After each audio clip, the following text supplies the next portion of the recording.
לא משנה במה אתם עובדים, מה אתם עושים, הסחות דעת הפכו בשנים האחרונות למכה כואבת בכל העולם הזה של פרודוקציה, מיקוד, ניהול, עשייה.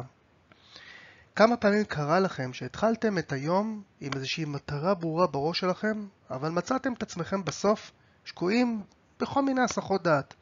זה יכול להיות טכנולוגיות עם הטלפון, זה יכול להיות עם הלפטופ, זה יכול להיות עם המחשב, זה יכול להיות ברשתות החברתיות, בכל דבר. אז דעו לכם שאתם לא לבד.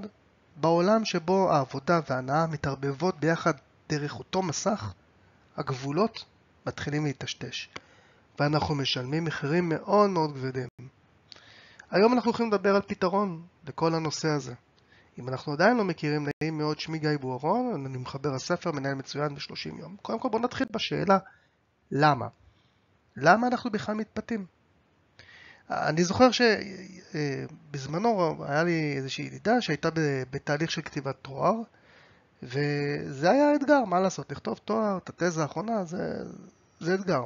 היא הרגישה שמגיעה להפסקה, והיא התחילה לשבת על איזשהו משחק שאז בזמנו יצא, והיא פשוט נשאבה המשחק הזה, היא ישבה עליו שעות, ימים, היא פשוט נתקעה תואר, והיא נדרשה בסוף לעשות עוד סמסטר.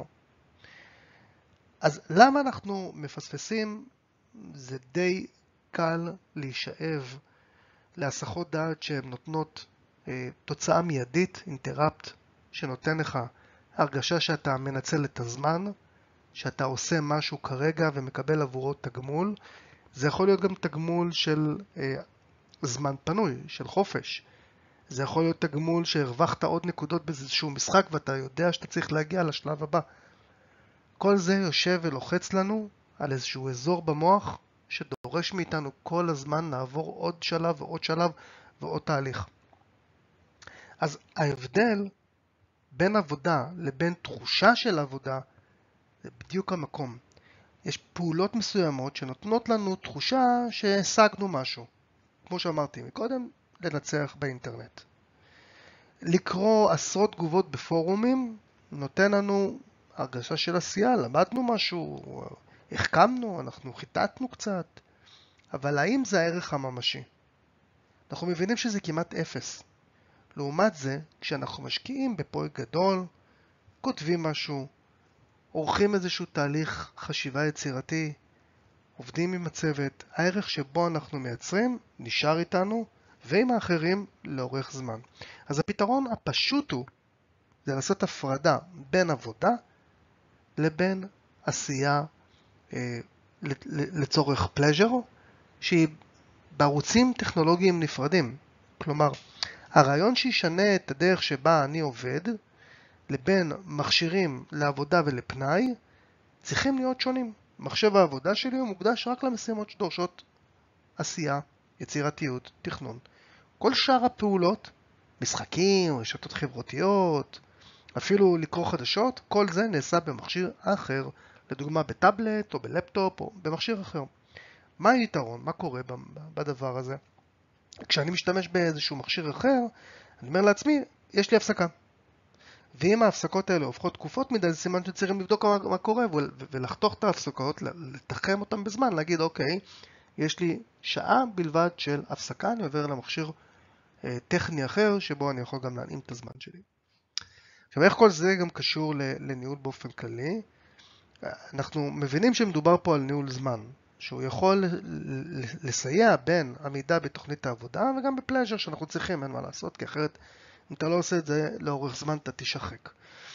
פרויקט שאתה מקים גדול, שואב ממך משאבים אישיים, לבין זה שאתה צריך זמן איכות למשפחה שלך. הפתרון בזה זה לנהל יומן מסודר על כל זמן, גם על הזמן החופשי שלך וגם על זמן העשייה שלך. וגם בניהול עם העובדים שלך, אתה מאוד חשוב להכניס את ה-Low CPU.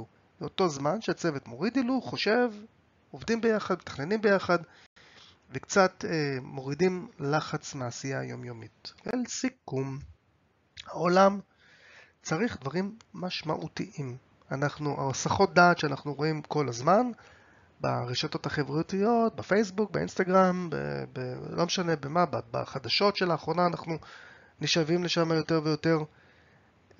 זה לא נותן ערך למעט סיפוק רגעי.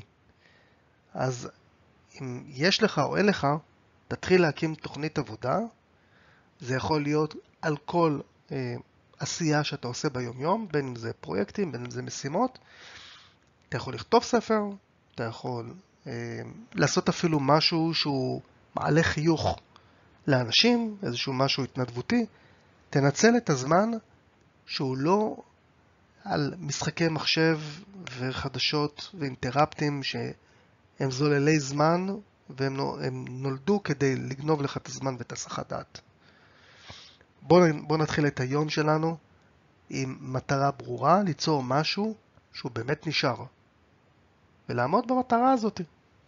זהו חברים, אהבתם את הסרטון? תנו לייק ותגידו מה אתם חושבים על הסחות הדעת, איך אתם מתגברים עליהם. ביי חברים.